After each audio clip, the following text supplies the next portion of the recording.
você aqui hoje para poder esclarecer muitas coisas, né? Você que já tem aí uma longa estrada, né, com esses casos. Então, a gente vai abrir agora, vou já te fazer uma pergunta, né, que eu acho que todo mundo tem curiosidade em saber o que é a depressão. Bom, a gente precisa entender primeiro a diferença entre tristeza, luto e depressão. Tristeza todo mundo sente. A gente não vai conseguir ficar 24 horas por dia feliz. A gente não vai conseguir isso. Inclusive, isso até atrapalha a pessoa. Porque a sociedade hoje exige muito que a gente seja feliz o tempo todo com tudo. E aí, com isso, as pessoas elas não toleram a frustração, elas não toleram as suas dificuldades, as dificuldades que são da vida. Então, a tristeza faz parte. Você perde um emprego, você termina um relacionamento, você briga com um amigo, você vai ficar triste, é natural.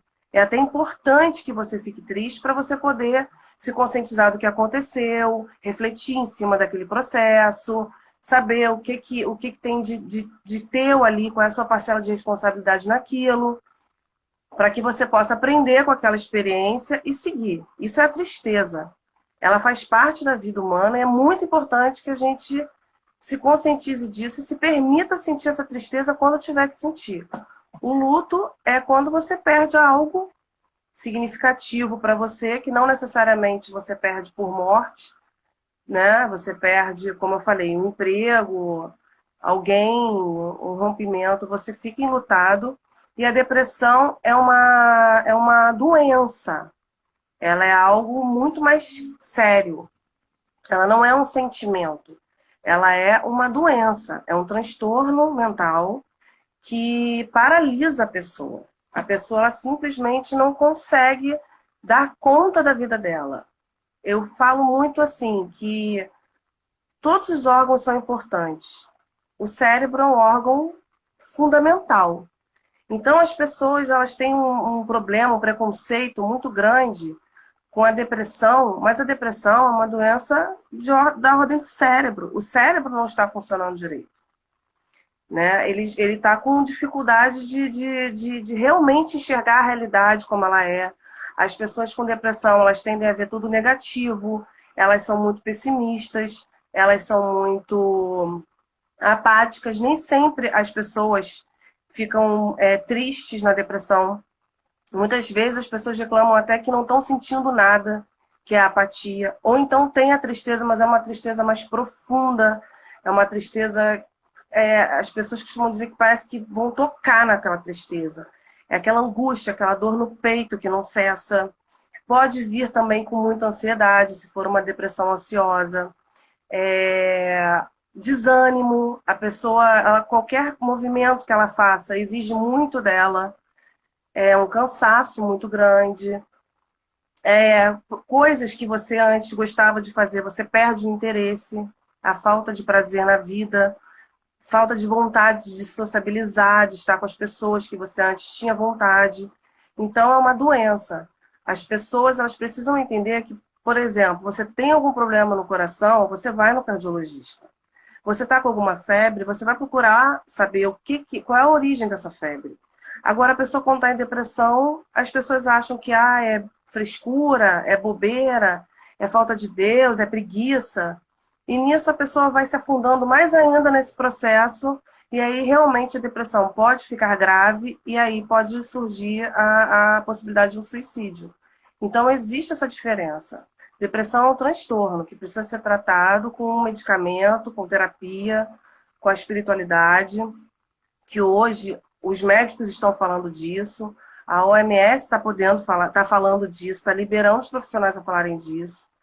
Espiritualidade não é religião, é você ter fé em algo acima de você, dar um sentido à sua vida, e aí você consegue sair da depressão. Mas você tem que entender, a sociedade tem que entender que é uma doença, igual hipertensão, igual diabetes, igual qualquer outra doença. É essa a diferença. Vamos lá para a segunda pergunta. O que causa a depressão?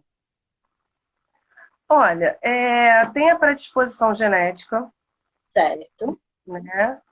Tem o estilo de vida da pessoa e tem também, eu considero muito importante você fazer uma análise do social e do cultural. Porque a Certo. sociedade hoje em dia, ela é uma sociedade muito individualista, muito egoísta, muito competitiva, que te leva a competir com as pessoas. Você fica se comparando com o outro o tempo todo. É aquela história da grama do vizinho é mais verde.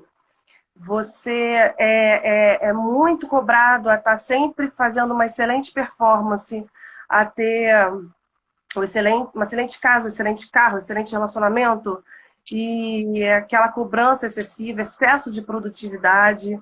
Não é a produtividade. Ser produtivo é muito importante, mas esse excesso de cobrança, esse excesso de produtividade, leva a pessoa, muitas vezes, a um estresse muito grande, a uma ansiedade muito grande, a uma sensação de incapacidade, que também pode levar a pessoa a deprimir. Uma coisa que ajuda muito a pessoa a ficar deprimida são as redes sociais. Isso a gente também fala muito no meio dos psicólogos, dos médicos, que, assim, no Instagram ninguém tem problema, é incrível. As pessoas são lindas, os casamentos são perfeitos, é uma sociedade perfeita. E você vai olhar, você abre o Instagram, você abre o Facebook, você vê gente maravilhosa, tudo perfeito, você olha para a sua vida pode nem estar tão ruim assim. Mas aí você já se acha incapaz, você já se acha, assim, menos. E isso pode gerar depressão, principalmente nos jovens. Quais são, os sintomas mais comuns da depressão? Bom, existem vários tipos de depressão, né? Não é só uma depressão. Existe a depressão maior, existe a depressão atípica. Então, existe a depressão sazonal, que tem a ver até com o tempo mesmo. Né? Países mais frios tendem a ter pessoas com mais depressão. A depressão maior, que é aquela depressão franca, clássica, os sintomas mais evidentes são aquele desânimo, aquela tristeza profunda ou aquela apatia. É aquela coisa assim, a pessoa ela realmente não quer sair da cama, escovar o dente para ela é um sacrifício, fazer um arroz é uma coisa muito difícil e não é preguiça, ela realmente não encontra prazer em nada, não encontra motivação em nada. A depressão atípica, a pessoa consegue ainda produzir alguma coisa, mas ela, por exemplo, ela tem a atípica é mais comum nos jovens, nos adolescentes, começa a aparecer muito nos adolescentes e nos jovens. Eles têm muita hipersonia e muita fome, sabe? Quando você vê muito o adolescente, o jovem que dorme às vezes 12, 14, 16, às vezes 20 horas por dia. Acorda, come, come, come, come, come, come, come e volta a dormir. Isso já é uma depressão, já é um indício de uma depressão atípica, que a gente chama. São esses os sintomas, mais ou menos. Mas são aqueles, né? Negatividade, pessimismo, falta de esperança, muita culpa. Isso é muito importante. O depressivo se sente muito culpado por tudo. Às vezes aquilo não tem nada a ver com ele. Às vezes ele não fez por mal ou não fez nada, mas ele tem uma sensação de culpa. E tem uma depressão que é a mais grave ainda, que é uma depressão psicótica, que ela tem a ver com delírios e alucinações. É uma depressão extremamente grave, que a pessoa começa a ter ideias de ruína, tem gente que acha que está com uma doença muito grave, que está apodrecendo por dentro. Essa depressão é uma depressão mais rara, mais grave, e é uma depressão que, às vezes, muitas vezes, você vai precisar até internar a pessoa. Vamos lá. Quais são as formas de tratamento? Olha, hoje em dia tem várias formas. Eu tava estudando, né? E existem até, eu até vi aqui, deixa eu ver onde tá. Tem gente que está fazendo uso eu não sei essa forma, é uma forma nova, chamada Certo. neuromodulação, através tem psiquiatras que trabalham muito com a neurociência, que fazem a neuromodulação.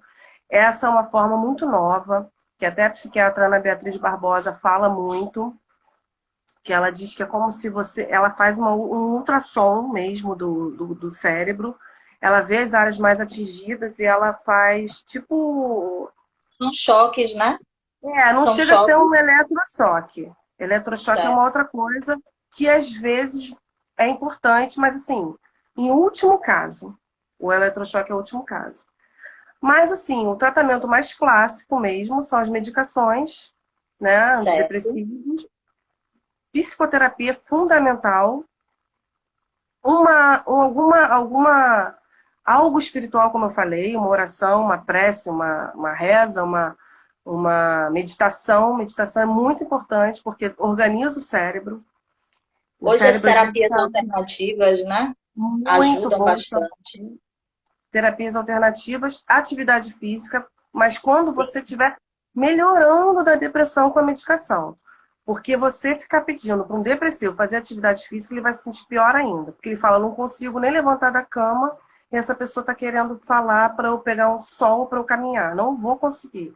Aí ele se sente mais cobrado, se sente mais pressionado e se sente pior. Mas quando entra a medicação, o cérebro começa a se equilibrar, aqueles hormônios que estavam faltando, eles começam a se estabilizar. É importante também tomar sol. Sol é muito importante para a depressão. Atividade física, uma boa alimentação e mudança de estilo de vida. E assim, a pessoa ela tem que ter noção de quem ela é e do que é a doença. Isso também faz parte do tratamento. A pessoa ela precisa saber que aqueles pensamentos não são dela. Aqueles sentimentos daquele momento não são dela, são da depressão. Então, ela vai fazer um trabalho com ela mesma, de autoconhecimento, de entender quais são os pensamentos que estão fazendo ela se sentir mal, para ela poder modificar esses pensamentos com muito sacrifício, porque é muito sacrificante para a pessoa, porque muitas vezes a pessoa ela está há anos sentindo e pensando daquela forma, e aí ela vai fazer uma mudança de padrão de pensamento, sentimento, comportamento, e ela consegue sair da depressão, em muitos casos. Isso que você falou é muito importante, né? Porque muitas vezes as pessoas querem sair de uma crise muito forte sem medicação. A medicação, as pessoas acham que você vai ficar viciado, vai ficar usando aquilo ali a vida toda, mas para você sair, muitas vezes, de quadros severos, é necessária a medicação, né? Você só Uhum. vai conseguir sair daquilo ali quando usa a medicação, e muitas pessoas ainda têm resistência a medicações, né? Porque acha que vai viciar, você não vai ter mais vida, você vai ficar dependente daquilo ali. E existe um momento que você vai usar, você vai fazer o tratamento e existe o desmame também, né? O Uhum. momento de parar. Isso é muito importante. Eu acho É, que você já respondeu essa questão da tristeza, né? Que uhum. as pessoas perguntam se a tristeza é sinônimo de depressão. É muito importante isso, porque assim, quanto mais você nega uma coisa dentro de você, mais ela vai crescer. Como hoje em dia a sociedade não permite que você fique triste, para com isso, vamos tomar uma cerveja, vamos comer alguma coisa, vamos. Não permite que você sinta essa tristeza, você vai se sentindo cada vez mais oprimido, inadequado por estar sentindo aquilo, e aí sim você pode ficar deprimido. Não pela tristeza, mas por não estar, por não ter um espaço para você falar sobre aquilo, por não ter alguém que realmente te entenda. E sobre medicação, eu também acho assim, você é hipertenso, você não tem que tomar medicação, senão sua pressão sobe. Você não pode ter um infarto, um AVC, um derrame, porque você não tomou a medicação. Então é a mesma coisa com a depressão. Nem terapia funciona se você não tiver com medicamento, porque o terapeuta vai fazer de tudo por aquela pessoa, vai ouvir, vai falar, mas vai ajudar temporariamente, depois a pessoa vai voltar, porque é como se o cérebro, é como se você tivesse com uma perna quebrada e fosse fazer uma maratona, você não vai conseguir. É como se você tivesse com pneumonia e fosse correr na praia. Correr na praia é maravilhoso, é muito bom, mas com pneumonia não dá.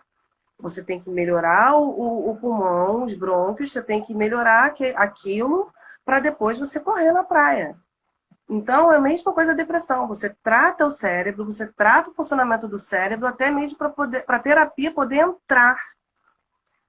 A medicação, ela não, antidepressiva, ela não vicia. Ele não vicia. O que vicia, o que causa dependência física, são os benzodiazepínicos, que são calmantes, que também são importantes, mas por um tempo pequeno, por um tempo curto, para te tirar da crise de ansiedade, da crise de pânico, de uma depressão ansiosa. Mas, assim, muitas vezes é importante você tomar aquele tarja preta por um tempo com um médico ali te assistindo, te orientando. Depois você faz o desmame, não precisa mais do benzodiazepínico. O antidepressivo, ele é tarja vermelha. Significa que ele não vicia fisicamente. E também foi aquilo que você falou, é por um tempo, até o cérebro se realinhar, se reorganizar. Isso a psiquiatra que você convidou, ela vai poder falar até melhor, né? Sim. Todas as pessoas estão sujeitas a ter depressão? Olha, eu particularmente acho que sim. É claro que existe aquilo que eu falei. Existem pessoas que têm predisposição, têm histórico de depressão, outros transtornos mentais na família. Tem pessoas que são mais caladas, têm mais dificuldade de se abrir, são mais reservadas, são mais tímidas. É claro que essas são mais sensíveis. É claro que essas pessoas elas têm mais facilidade de deprimir do que outras. Mas eu, particularmente, acho que na sociedade que a gente vive hoje em dia, com todas as questões que a gente está vivendo, eu acho que todo mundo está sujeito à depressão. A não ser que seja um psicopata, um perverso, um narcisista, que não tem sentimento nenhum, e aí ele não deprime. Esquece, psicopata não deprime, Não, narcisista eles não não. deprime, mas, assim, as pessoas no geral, com certeza, ainda mais hoje em dia. É muito fácil deprimir hoje em dia, assim. Há uma faixa etária mais vulnerável a essa doença? É, assim, hoje em dia até criança tem apresentado sintomas de depressão. É mais raro, mas assim, ainda está acontecendo. Tem até casos raros de crianças que tentam suicídio. Mas Nossa, são raros. Eu já atendi uma criança, por exemplo, que ela já estava começando com 6, 7 anos, ela estava começando a se mutilar com agulha de costurar, né? Devido à separação dos pais, alcoolismo da avó, estresse da mãe e tudo mais, ela estava começando a se mutilar com 6, 7 anos. E ela tinha muita crise de pânico na escola. Então, assim, na infância ainda é mais difícil de se ver. Mas da juventude até a fase do idoso, assim, é muito fácil de ter casos de depressão. Agora, no idoso, é muito comum. Inclusive o suicídio. É mais isso comum no aí. idoso. Isso para mim foi uma surpresa. Depois eu vou falar sobre isso, porque nessa pandemia agora, o tanto de idosos, pessoas a 60, 70, 80 suicidando, para mim foi um choque, porque eu sempre associava a questão mais dos jovens, dos adolescentes, que não conseguem muitas vezes lidar com as transições, né? Tanto hormonais quanto de todo esse contexto, né, social. E assim, ver pessoas nessa idade, para mim, foi o maior choque, assim, nessa pandemia, que eu nunca esperava uma coisa dessa. Para mim, realmente foi assustador. Os idosos sofrem muito de depressão. Muito. Nossa, Por vários motivos. Por vários motivos. Por conta do ninho vazio, porque na terapia familiar sistêmica a gente trabalha com as fases da vida, né? E tem a fase da vida que os filhos saem de casa, porque tem que sair mesmo, e os idosos ficam sozinhos, muitas vezes o casamento não está bom, então é um idoso que já está separado, ele se vê sozinho. A solidão, ela facilita muito a entrada da depressão na vida da pessoa. Tem a questão da aposentadoria, então, além de ele estar sem os filhos, ele está também sem a ocupação dele. Tem a questão de ver mesmo o corpo se desgastando, ele já não tem mais aquela atividade, aquela facilidade de tomar conta de si. Então, ele se sente muito impotente. Eu estou com um idoso muito assim, ele fala, eu estou impotente, agora meus filhos que cuidam de mim, agora eu não tenho mais a minha vida, agora os outros é que cuidam da minha vida. Muitos são abandonados mesmo, se veem sozinhos e eles cometem muito suicídio. Os idosos são muito vulneráveis. Fora as outras doenças também, né, que eles têm. Que são próprias da idade, né? Muitos o Alzheimer, né? Parkinson. Isso. O Parkinson, ele favorece a depressão. Deus. É. Como é que a família pode ajudar? A família, na verdade, é muito complicado, porque assim, como eu trabalho muito com terapia familiar, eu vejo que a gente é fruto da família. A gente nasce numa família, a gente morre numa família. Então, assim, sem culpabilizar a família, na verdade, aquela pessoa deprimida, ela está denunciando já um sistema familiar deprimido. Quando você tem um caso de algum transtorno na família, aquela pessoa que a gente chama de paciente identificado, que é o bode expiatório, na verdade ele está denunciando, entre aspas, que aquele sistema não está funcionando bem.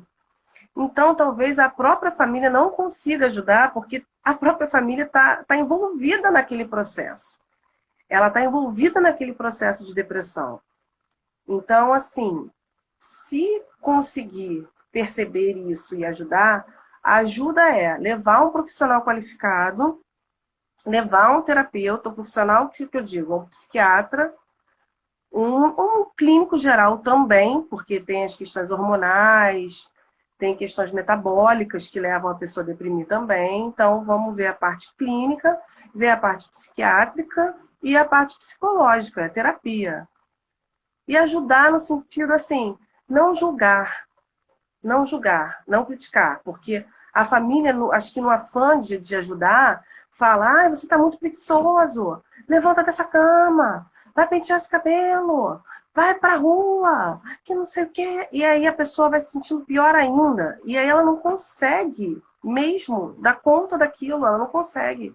Então ele vai se afastando ainda mais da família, a família vai criticando mais e aquilo vira uma bola de neve. Então, assim, não só a família, mas todos, o que eles podem fazer para ajudar é sentar, ouvir a pessoa, sem julgamento, sem crítica. Apenas tentar compreender o que o outro está sentindo, porque a dor do outro é a dor do outro.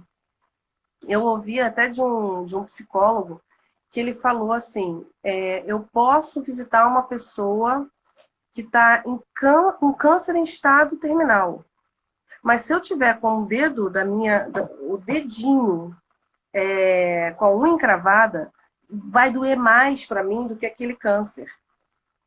Eu estou entendendo que aquele câncer é muito mais grave do que um dedo inflamado, mas está doendo em mim. E é isso que está importando. Naquele momento, aquilo está doendo em mim. Eu vou ajudar a pessoa, mas eu vou sentir a minha dor. Eu não posso definir qual é a sua dor. Eu não posso dizer, ai, Fabi, que frescura, que palhaçada. Não, é a sua dor. Eu já trabalhei numa clínica psiquiátrica que teve gente que ficou internada porque perdeu um pet, perdeu um cachorro. E ela estava com depressão franca, clássica, típica. Entende? E tem gente já que leva a vida de uma forma diferente, não necessariamente é melhor ou pior. Cada um é de um jeito. Eu acho que ajudar o outro é aceitar o outro como ele é. Eu acho que é ter melhor empatia, né? empatia. Exatamente. Vamos lá. Beijo com a Toda também. depressão leva ao suicídio? Não, nem toda. Aliás, assim, a pessoa associa muito suicídio à depressão. A maioria das vezes que a pessoa comete suicídio é por conta de depressão. A depressão é o transtorno que leva mais a pessoa a cometer suicídio. Mas tem outros transtornos também que levam a pessoa a cometer suicídio, como o transtorno bipolar de humor. É um transtorno muito grave que leva a pessoa a cometer suicídio. Dependência química leva a pessoa a cometer suicídio. Ou então essas comorbidades que a gente chama, né? Que é depressão com dependência química, depressão com ansiedade, enfim, bipolaridade com dependência química. A pessoa tem 2 transtornos que a gente chama de comorbidade, que leva a pessoa a cometer suicídio. A esquizofrenia também leva a pessoa a cometer suicídio. Tem vários transtornos que podem levar a pessoa a cometer suicídio. Mas a depressão ainda é o fator assim, principal que leva a pessoa a se matar. Antes da gente passar para esse assunto de suicídio, a gente entrar nessa coisa assim que é mais densa, né? Eu tenho uma dúvida. Vamos lá. Tem poucos dias, ou foi ontem, que uma grávida ela foi morta, né? Por uma mulher que estão dizendo que é uma pessoa que tem depressão, né? Uma coisa muito, um crime pesado, bárbaro, chocante. E assim, essa moça, eu não sei se ela perdeu um filho e forjou uma gravidez, se aproximou de uma pessoa, de uma mulher, fez amizade com uma pessoa que estava gestante, juntamente parece com o marido, eu não sei muito bem as informações, porque a gente fica tão revoltado que eu até às vezes prefiro não entrar tanto em detalhe, mas eu sei que no geral essa moça ela tramou a morte dessa outra pessoa e abriu ali a barriga, fez o parto depois de ter assassinado a mãe, fez o parto, tirou esse filho e levou para um hospital dizendo que era dela. Muitas pessoas estão classificando isso como depressão. Só que a depressão ela leva você a cometer coisas, assim, tramar coisas dessa forma, fazer um crime tão bárbaro. Isso é só depressão? Olha, eu não vi essa notícia, assim, eu não sei, então não posso nem diagnosticar uma pessoa que eu não conheço, mas assim, não me parece ter nada a ver com depressão. O depressivo, ele não quer destruir a vida do outro, ele quer destruir ele mesmo. Ele se acha culpado, ele se acha incapaz, é uma coisa dele com ele mesmo. Ele não apresenta dano ao outro, ele apresenta ele próprio. O problema dele é com ele mesmo. Então, não me parece ser um caso de depressão, não. Porque muita gente associa, né, essa questão da perda com a depressão pós-parto, só que com todos esses requintes, com toda essa trama, com todas essas questões, eu acho que as pessoas colocam muito até associando uma pessoa dessa a uma pessoa depressiva, é até perigoso, né? Porque as pessoas começam já a ter uma imagem do depressivo como uma pessoa que pode ser um assassino em potencial. Exatamente, é o tabu da sociedade, que bota tudo num balaio, é tudo louco. E o louco tem que ser Exatamente. institucionalizado, rechaçado da sociedade, não serve para viver conosco e deixa ele lá tomando eletrochoque. A luta antimanicomial é uma luta que a gente está fazendo há um tempo, justamente para tirar esse estigma do louco, sabe? Todo mundo, eu sempre falo, todo mundo tem um pé no CID. CID-10 é um livro dos transtornos mentais. É um livro psiquiátrico que classifica todos os transtornos mentais. Eu acho que todo mundo tem um pé lá. Todo mundo tem alguma coisa a ser tratada. Então, dizer que um depressivo seria capaz disso, eu acho que é, mais uma vez, tornar mais pesado ainda uma questão que é de saúde pública. Em 2000, quando eu entrei na faculdade, os professores já diziam que em 2020, que é o ano que nós estamos, Sim. o maior índice de morte e de absenteísmo, de afastamento de trabalho, seria por conta da depressão. A gente está no ano de 2020 e ela hoje mata mais do que AIDS e muitos cânceres. A cada 40 segundos no mundo, uma pessoa comete suicídio. Ela consegue, imagina as que tentam. São mais de 300 milhões de pessoas com depressão. Então, estigmatizar hoje em dia é até um perigo. É um grave erro, é um grande perigo. Isso tem que acabar. Porque senão a gente não vai conseguir tratar. Você imagina o tempo que a gente está fazendo essa live, quantas pessoas cometeram suicídio? 40 segundos, uma pessoa comete a cada 40 segundos no mundo. Então, assim, a gente não falar disso, ou então associar isso a crimes hediondos, que pode ter a ver com psicopatia, que pode ter a ver com outra coisa, é muito grave.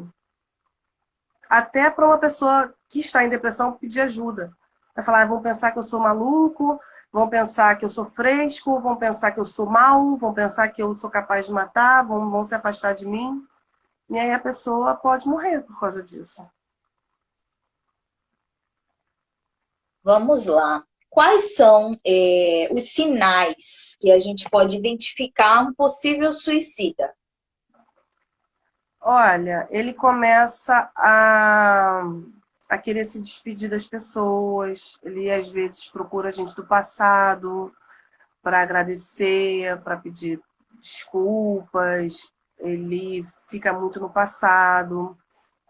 Se for chefe de família, ele começa a querer pagar as dívidas para não deixar pendência para os filhos. Ele começa, às vezes, ele faz testamento, ele começa até a melhorar. É engraçado, né? Ele começa até a cuidar mais da aparência, porque quando a pessoa ela tem a certeza que ela vai se matar, porque ela antes fica muito numa luta. Se não for um suicídio assim de forma impulsiva, porque tem aquele suicídio de forma impulsiva, se for um suicídio planejado, a pessoa ela arquiteta aquele suicídio. Então, quando ela decide, antes ela estava naquela luta entre viver e morrer. Quando ela opta pela morte, por incrível que pareça, até melhora, porque aquilo se dilui, ele enxerga a luz no fim do túnel, ele enxerga uma saída, os entes, as pessoas que estão em volta acham até que está melhorando, e na verdade ele está se aliviando daquele peso que é a vida para ele, e ele fica até melhor, ele fica mais doce, porque ele sabe que ele está indo embora, e isso também pode ser um sinal. E também aqueles sinais, né? Eu não aguento mais viver, eu queria sumir. Ou então aquela pessoa que fala abertamente, eu quero morrer, para que eu sirvo? Eu sou uma inútil, eu não presto para nada. Isso são sinais também. E muita gente ainda confunde isso com drama, né? Ah, aquela Ah, pessoa é dramática, né? Tá fazendo drama, quer chamar atenção e não percebe que ali é um pedido de socorro. sempre. Eu sempre falo, se uma pessoa está querendo chamar a sua atenção, falando que está se matando, que quer se matar, mesmo que seja para chamar a tua atenção, olha a forma que ela está encontrando para chamar a atenção. É uma forma bem complicada. Então, já tem alguma dor, algum sofrimento ali. Drama é outra coisa, tem a ver até com manipulação, tem a ver com outros transtornos, não com depressão.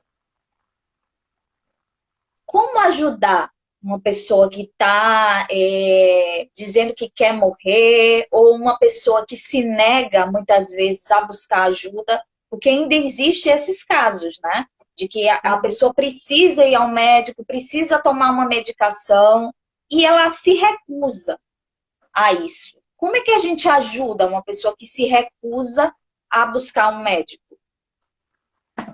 Olha, é muito comum isso acontecer, mas se a depressão for grave e a pessoa tiver com ideação suicida, com pensamentos de morte, e ela não quiser tomar medicamento de jeito nenhum, muitas vezes é importante internação, para ela ser obrigada de alguma forma a tomar medicamento.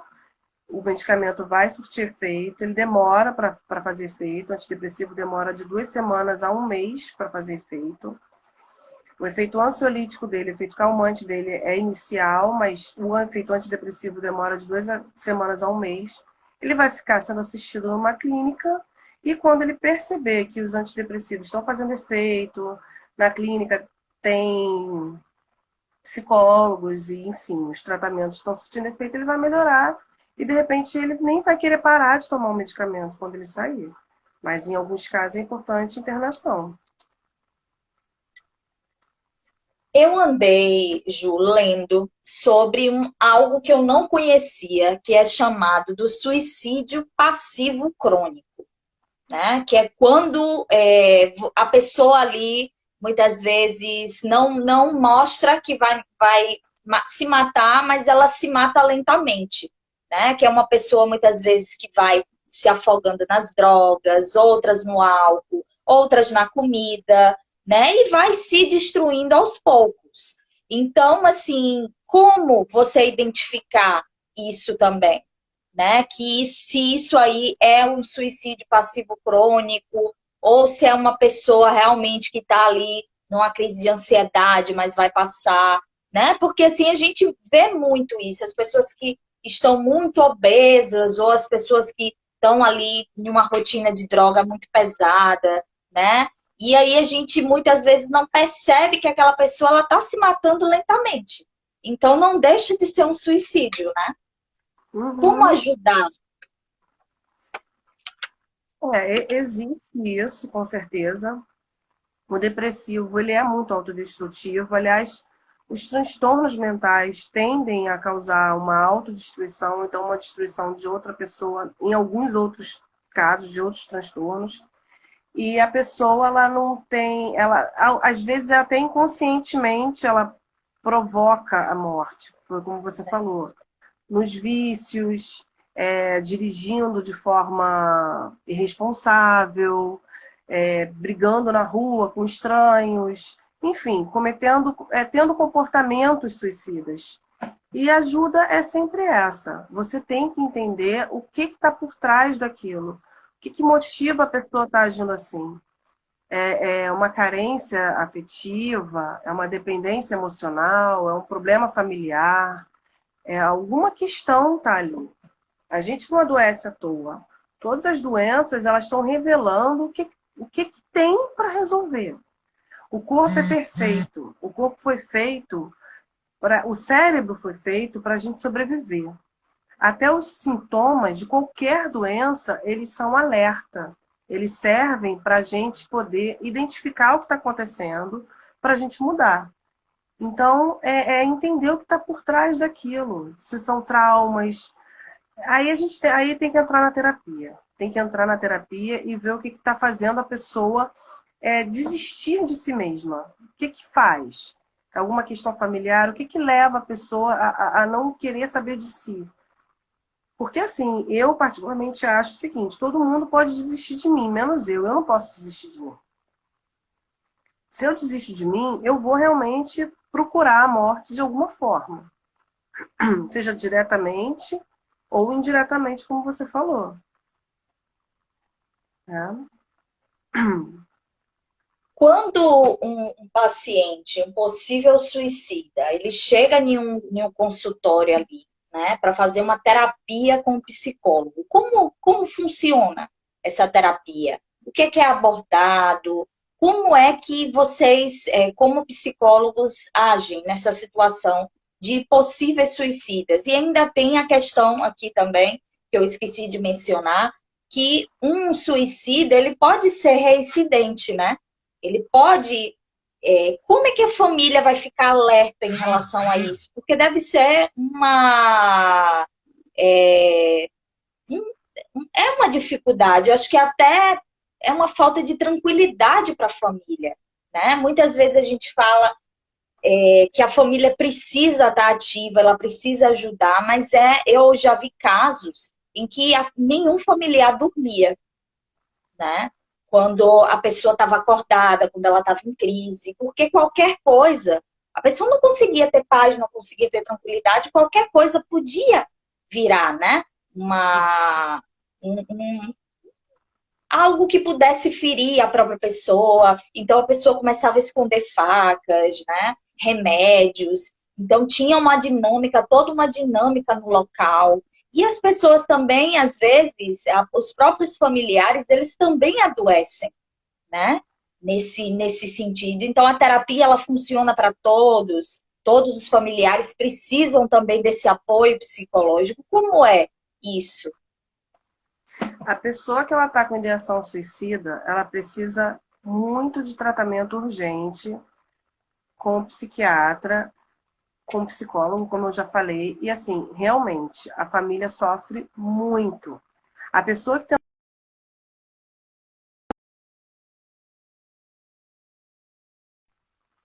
Acho que estava ruim Caiu, a conexão. É, caiu, pode falar.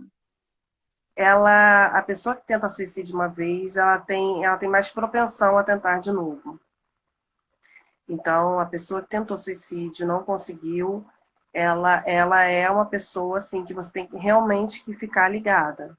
Eu falo isso para a família, é um transtorno, é realmente muito complicado, porque a família fica num nível de estresse absurdo e muitas das vezes a pessoa realmente tem que cercar de todas as formas. É realmente esconder faca, gilete, esconder às vezes até, enfim, tem gente que tenta suicídio de diversas formas assim.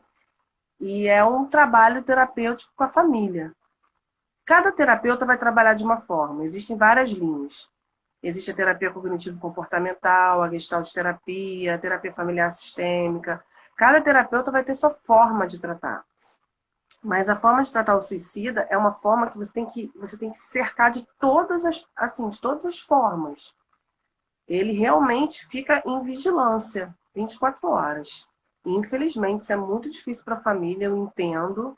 A família toda sofre, mas enquanto ele estiver pensando em morrer, e se ele já tentou antes, é realmente algo que, enquanto ele não estiver bem, ele vai precisar ficar sendo vigiado 24 horas, ou então, como eu falei, internação.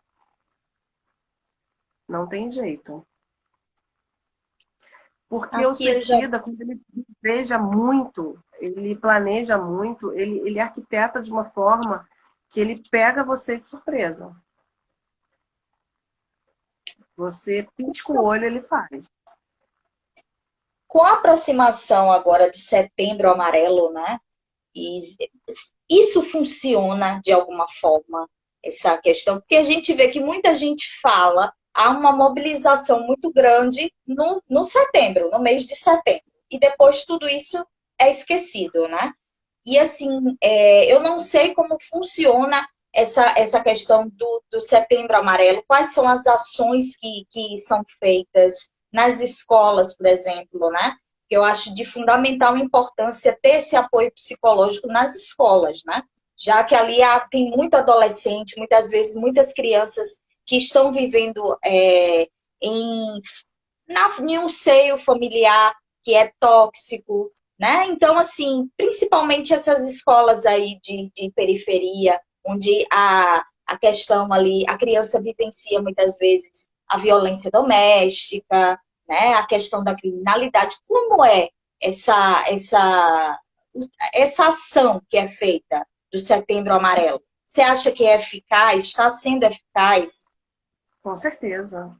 É. Eu sou ativista, eu sou assim, eu tenho até uma tatuagem que tem, não sei se dá para ver, é um Ah, coraçãozinho com ponto sim. e vírgula. Esse ponto e vírgula é um símbolo da luta contra o suicídio, que a vida nunca tem um ponto final, ela pode ter uma vírgula. Então, eu tô de amarelo em homenagem ao Setembro Amarelo.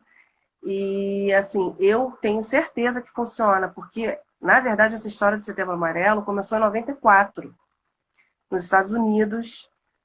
Não sei se você sabe da história. Um menino Por de alto. 17... Oi? Eu sei por alto.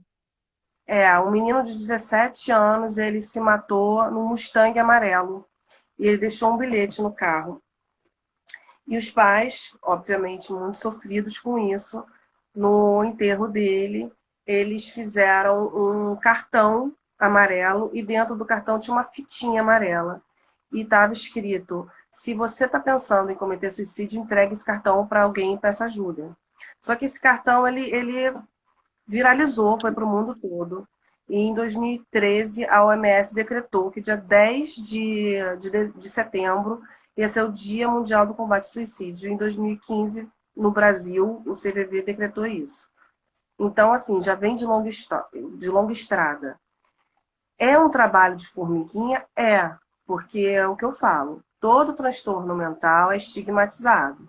Então, assim, sempre que eu posso falar para alguém sobre a importância da saúde mental, da saúde emocional, da importância da saúde, porque eu gostaria, eu quero chegar um dia que eu não precise nem falar da saúde mental, porque nós somos corpo, alma e espírito. A saúde, ela é total. Então, eu quero chegar um dia que eu falo da saúde. A pessoa não vai pensar, mental, porque ainda acha que mental é nada.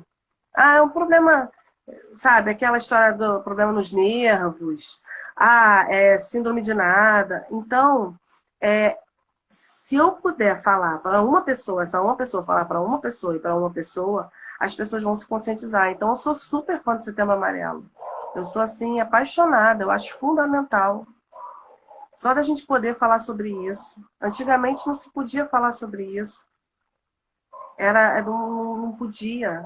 Ainda tinha aquela coisa de que a mídia não podia falar, porque senão dava ideia. Isso. Dependendo da forma como se fala, dá ideia sim.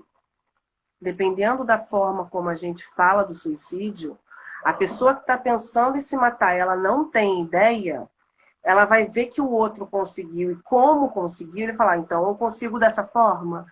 Essa forma é mais rápida, mais fácil? Então eu vou fazer.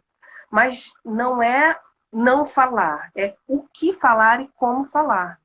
Então eu acho o Setembro Amarelo super importante, justamente para a gente poder tirar um mês para falar sobre isso. Nem que no resto Isso do ano nada aconteça, mas naquele momento a gente está é, falando.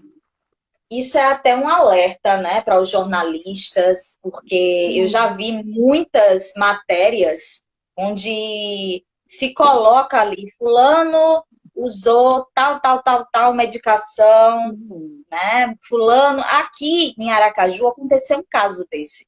Uma moça de outro lugar se jogou aí de uma ponte e uma moça daqui que tinha depressão, uma senhora, foi para uma ponte, no dia seguinte fez a mesma coisa.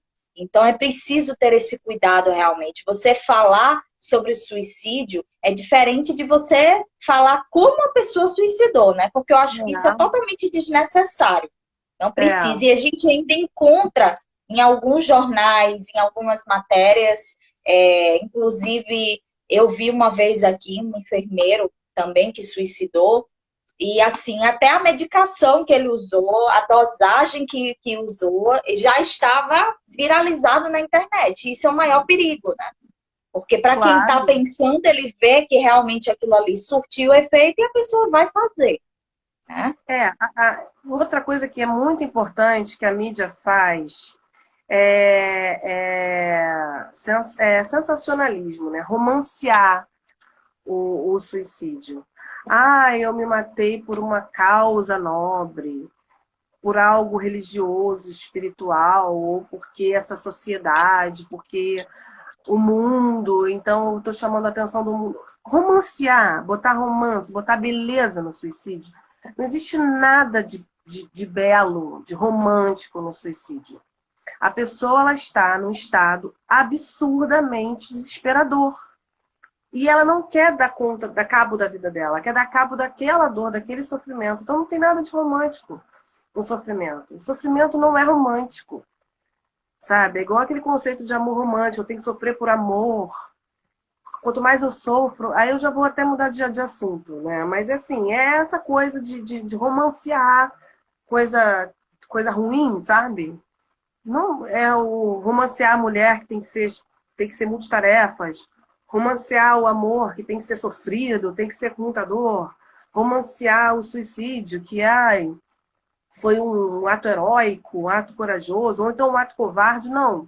Era um cérebro que estava doente, a pessoa estava em franca dor e sofrimento, e ela tentou contra a própria vida. E assim, o suicídio, ele é tão grave, porque o cérebro, como eu falei, ele é programado para você sobreviver. O cérebro, ele é um órgão que ele é feito para você sobreviver. Tanto é que se a pessoa tentar cometer suicídio segurando a respiração, ela não vai conseguir, por mais que ela queira. Porque em algum momento o cérebro vai gritar e ela vai parar. Então, se uma pessoa chega ao ato de suicídio, imagina o grau de sofrimento.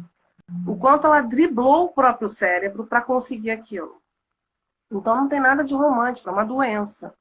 e tem que ser tratado com toda a seriedade. É uma doença de saúde pública.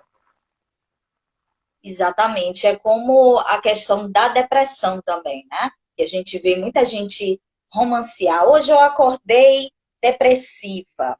Ah, Você isso vê também. muitos. Hoje eu Tô acordei deprimido. depressiva, eu estou depressiva. Qualquer coisa que a pessoa tenha, se a pessoa soubesse o que é depressão, ela jamais iria sequer mencionar o nome, porque é uma doença terrível. Então, É, assim, hoje eu acordei bipolar, eu estou bipolar. é Bipolaridade é outra coisa terrível, uma né? doença Assustador gravíssima, para horrível. quem vive. As pessoas acham que o estar bucólico, né? Como muitas vezes os poetas, né? Eles usavam antigamente a questão das questões existenciais, do estar bucólico, algumas situações assim mais românticas. Eles romantizam muito. Hoje os jovens romantizam muito. E como eu acredito muito, por ser terapeuta, acredito muito no poder das palavras, eu acho que até você dizer isso, você está atraindo coisas terríveis. Porque a Com depressão certeza. não é aquele sentimentozinho que você tem que se acorda querendo ficar na cama, assistir um filminho, não está afim de trabalhar, ou não está afim. É uma doença que eu já tive, eu posso afirmar, é como se sua alma saísse do corpo e você ficasse oco. Então não há beleza nisso. Não há beleza. Então, assim, eu sempre falo, hoje em dia, as pessoas colocam muito essa questão de qualquer coisa, eu estou depressiva. E é Sim. algo terrível. É terrível para quem sente, é terrível para a família, é uma doença devastadora. As pessoas, tem gente que mingua, né? A pessoa para de comer, mingua e morre. É uma doença que leva à morte. Então, assim, as pessoas deveriam falar com mais responsabilidade, ao invés de florear coisas tão sérias e tão graves, né? Você definiu muito bem o conceito de depressão. É um vazio, né? Um oco, é um vazio na alma. Tem gente que chega, eu atendo um rapaz que hoje, graças a Deus, ele está bem, mas quando ele chegou, ele é novo, tem 21 anos. E ele falou assim: eu prefiro sentir tristeza do que sentir isso que eu tô sentindo, que eu não tô sentindo nada. Igual aquela música que a Gal Costa canta, Socorro, não estou sentindo nada. Ela não sente nada, é apatia, é falta de qualquer sentimento. A pessoa não sente raiva, a pessoa não sente tristeza, a pessoa não sente angústia, não sente nada. E uma coisa que é muito, muito ruim na sociedade é ou vai pro extremo do é louco, é maluco, ou vai pro extremo do também de vulgarizar muito a situação. Ai, hoje eu tô deprê. Ai, fulano é bipolar. Ai, você sabe? Não, não é nem uma coisa nem outra. Não é nem o auge da loucura e nem é uma coisa banalizada. Ela é uma doença pontual. E eu sempre falo, é igual diabetes, é igual pressão alta. O cérebro é um órgão como outro qualquer. Quando você está com diabetes, o pâncreas não está sem funcionar direito. Então, quando você está com depressão, é porque o cérebro não está funcionando direito. As pessoas têm que entender isso. E é realmente uma doença muito grave. Se eu, assim, a gente percebe a quantidade de mortes por depressão através do suicídio, mas é a quantidade de mortes indiretas por conta da depressão, como você falou. A pessoa que não come, definha até morrer. A pessoa que fica com a imunidade baixa e fica propensa a inúmeras doenças. A pessoa que somatiza e acaba tendo um câncer por conta de questões emocionais. A pessoa que infarta porque está extremamente estressado, ansioso, que é uma predisposição para depressão. O estresse, a ansiedade, muitas vezes, se não for bem tratado, leva a pessoa a deprimir. Então, ela é uma doença sistêmica, ela é uma doença muito complexa. Ela não mata só de suicídio. A quantidade de pessoas que, por estarem em depressão, bebem mais, usam mais drogas, dirigem de uma forma irresponsável. Então, se a quantidade de suicídio está alta, imagina as pessoas que tentam e as pessoas que também estão morrendo de outras formas por depressão. A quantidade alarmante de pessoas que estão sofrendo desse mal. É o mal do século, não é à toa, sabe? É uma doença que tem cura. Eu acredito que sim. Eu acredito que sim. Muitas vezes não, tá? Depende. Se for diagnosticado cedo, se for bem diagnosticado, se for bem tratado, a pessoa pode ter um caso de depressão e não ter mais. Eu conheço casos de toque, que a pessoa nunca mais teve toque. Toque é uma doença super complicada, super difícil. E eu conheço casos de pessoas que tiveram toque e não tiveram mais. Conheço casos de pessoas que tiveram síndrome do pânico e não tiveram mais. A bipolaridade já é mais difícil de ter cura. É uma doença considerada crônica que, assim, é um tratamento para o resto da vida. E dependendo da depressão também. Dependendo da depressão, se for uma depressão grave, dependendo do tempo, né? Assim, a gente tem que chegar o mais rápido possível ao diagnóstico, sabe? Até mesmo para o cérebro não ficar se acostumando com aquela. O cérebro ele vicia no sentimento. Se você ficar sentindo muito aquilo, ele se vicia, porque os sentimentos, os pensamentos, eles geram sentimentos. E os pensamentos também geram hormônios.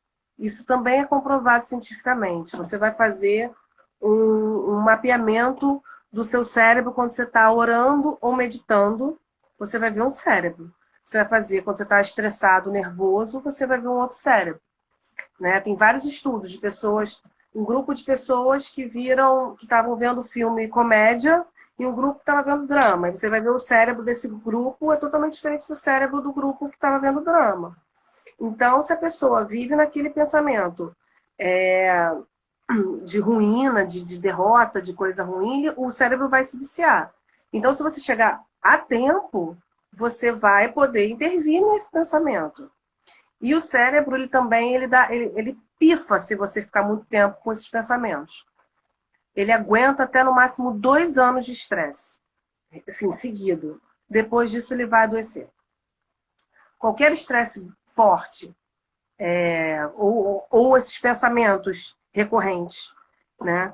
Ou realmente fatos que estão levando a pessoa a estar estressada, ou ela mesma já está deprimida e ela está com essas ideias negativas. O cérebro ele aguenta até 2 anos, depois ele pifa, porque o cérebro não é programado para pensar assim. Ele se viciou naquilo. E aí ele vai dar um sinal. Ou uma crise de pânico, ou um estresse grave, ou a depressão. Mas ele vai dar sinal. Eu li em algum lugar que existe uma depressão distímica, né? A É distimia chega distinto. a ser, né, uma depressão. Sim. É uma depressão mais leve, mas mais crônica. É uma depressão que não necessariamente, porque tem a depressão maior, que é aquela que é a depressão grave, clássica, daquela pessoa que não sai da cama, que não toma banho, e tem a distimia, que é uma depressão que a pessoa até consegue fazer as As tarefas coisas, né? básicas. É aquela pessoa que vai trabalhar, chega, se joga no sofá, liga a televisão, vai dormir, e assim, tudo muito repetitivo, mas nada tá bom. É aquele, ó vida, ó céus, ó azar. Aqueles, Sabe? os famosos resmungões, né? Só que Os fica famosos. reclamando o tempo inteiro, né? É. Ai, mas tá frio. Ah, mas tá calor. Ai, mas tá bonito. Ai, mas tá feio. Nada tá bom. É aquele que fica O famoso sempre do contra. resmungão, sabe? Ranheta, ranzinza, sabe? Reclamão. É uma forma de depressão também.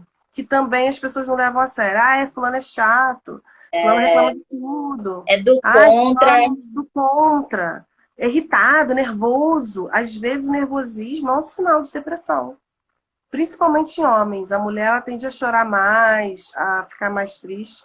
O homem, ele demonstra a depressão de uma maneira mais agressiva. Fica rabugento, fica chato, fica irritadiço.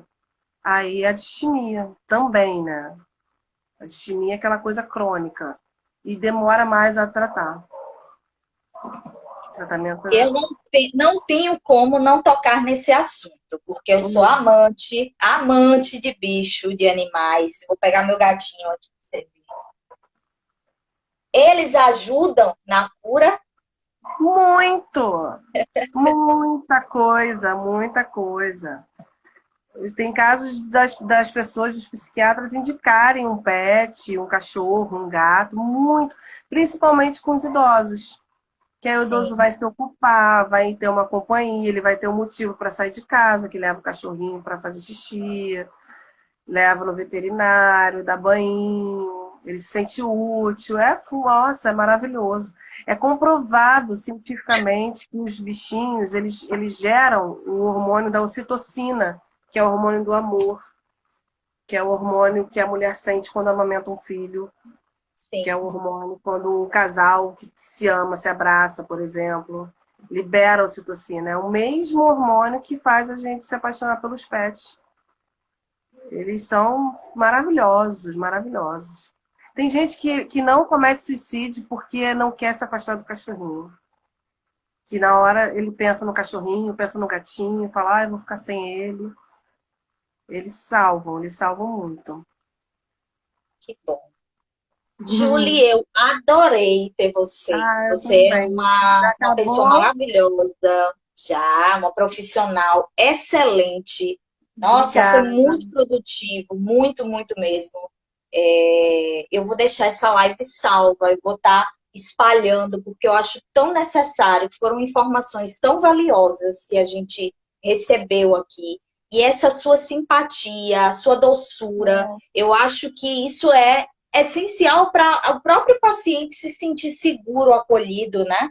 Porque ter um profissional que abrace você, que te receba de uma forma aí tão carinhosa, isso é muito importante. Porque às vezes a gente vai para um local, eu acho que já passei por muitos profissionais assim, que a gente não se sente nem à vontade, né, É, para se expressar, para falar, e você tem esse acolhimento que é tão necessário e tão sou muito humana. importante.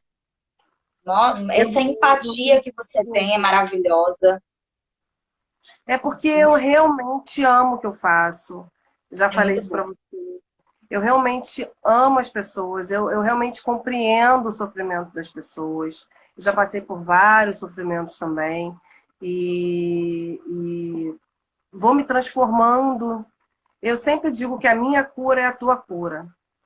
Que Eu, bom. muitas vezes, aprendo com os clientes. O Winnicott, que era um grande psicanalista, ele tinha no consultório dele um cartaz dizendo assim: obrigado aos meus pacientes que me pagam para me ensinar. Eu aprendo Que tanto, lindo. sabe? E, então, assim, é a troca. Isso a Gestalt terapia, por exemplo, pode oferecer. É aquela coisa humana, sabe? Do tocar, mesmo sem precisar tocar, de tocar com os olhos, de tocar com um sorriso, com uma palavra, com o ouvido. Às vezes a pessoa não quer falar nada, não quer ouvir nada, ela só quer falar. Aí a pessoa já chega, mas por que você não faz isso? Por que você não sei o que é? Ah, é porque você não sei o que, você devia fazer. Não, às vezes a pessoa só quer falar. E ela só quer ouvir que o outro diga, eu te entendo, eu tô aqui. E é E pronto. preciso ter essa sensibilidade, né? De Isso. percepção, né? De quando a pessoa só quer falar, quando ela só quer ouvir. Isso Isso. é muito bom. É. As pessoas só querem ser aceitas e amadas. O ser humano só quer ser amado. Só isso que ele quer. A gente tem uma capacidade enorme de amar e ser amado. O problema é que algumas pessoas não sabem amar, outras pessoas não conseguem amar. Né? Como eu falei, o caso dos psicopatas, por exemplo, Sim, esquece. Eles não vão amar ninguém nunca. Esquece. Esquece. Mas, assim, os outros transtornos, a pessoa, de repente, ela está usando o transtorno para pedir amor. Ela está dizendo, me ama como eu sou, me aceita nesse momento. Mesmo com toda a minha chatice, mesmo com tudo de ruim que eu tenho, aceita a minha sombra. Não aceita só eu ser linda na revista Caras, não. Sabe? A loura, magra, linda, casada com um modelo lindo, magro, sarado, com filhos lindos, um casal, aquela família Doriana, sabe? Aquela família Quali. Não, eu quero ser amada descabelada, acordando cedo, sabe? Com olheira. Eu quero ser amada como eu sou. O ser humano precisa disso. isso é E uma é grande isso que eu quero verdade. fazer. A gente precisa aceitar que somos seres duais, né? Não há como você desintegrar a sua sombra e ser só luz, porque a Não, gente precisa aceitar as nossas sombras, a gente não pode deixar que ela nos domine. mas a gente precisa trazer esse equilíbrio e aceitar que nós somos seres duais, que vamos ter instintos primitivos, que é inerente da raça humana, né? A gente vai ter ódio, vai ter raiva, a gente vai ter ciúmes. E Tudo que isso bom, somos né? nós. E E tá que tudo bom, né? bem, né? Tá tudo bem, nós Exatamente, somos humanos. Nós não somos robôs programados para se... exatamente. Nós não somos. Todos esses sentimentos são importantes.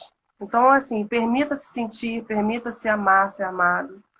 É isso que eu deixo, assim, para as pessoas. Júlia, eu vou pedir que você me diga onde você atende, como, deixe seus contatos aqui para quem precisar. Eu sei que você também atende pessoas de outros lugares, né? Não é só Uhum. aí do Rio. Eu queria que você deixasse seu contato para que as pessoas que assistirem, né? Que eu vou estar divulgando muito, pudessem chegar até você. Na verdade, com a pandemia eu estou atendendo online todos. Sim. Mas eu sempre atendi presencial e online, atendo pessoas do Brasil e fora do Brasil também, de vários estados. E o presencial é no Rio de Janeiro. Para quem conhece o Rio de Janeiro, eu atendo Jacarepaguá, na freguesia. E o online é para todos. Na verdade, eu estou apaixonada pelo online, sinceramente. Sinceramente. Eu deixo meu telefone aqui ou não? Você Deixe, quer que eu pode deixe? deixar para as pessoas, deixe. Suas redes sociais também, eu vou deixar marcado, mas para as pessoas te seguirem e conhecer o seu trabalho, é muito importante. O meu WhatsApp eu tenho que ler porque eu mudei agora. É 21, não gravei ainda. 2196-988-9381 e 21-99574-3980. Estou à disposição. Estou às Ai, ordens. que bom. Muito obrigada, gratidão. Foi Agradeço. muito maravilhoso. Eu acho que eu aprendi tanto hoje, tanto. Já eram assuntos que sempre eu estava pesquisando, procurando, e você trouxe muita coisa, muita informação. Eu vou deixar essa live salva. Você quer deixar algum recado? Quer falar alguma coisa? Pontuar mais alguma coisa? O recado que eu deixo é para que as pessoas se aceitem como elas são, a si próprias e uns aos outros. Isso já vai aliviar bastante o peso dos transtornos, por exemplo. Ao invés de estigmatizar, rotular, ver o ser humano por trás daquele transtorno. Que geralmente são pessoas maravilhosas. Eu conheci pessoas incríveis, com vários transtornos, mas são pessoas incríveis.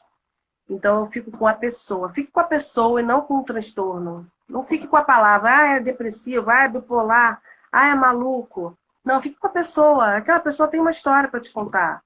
Que história é essa? O que fez ela ser aquilo?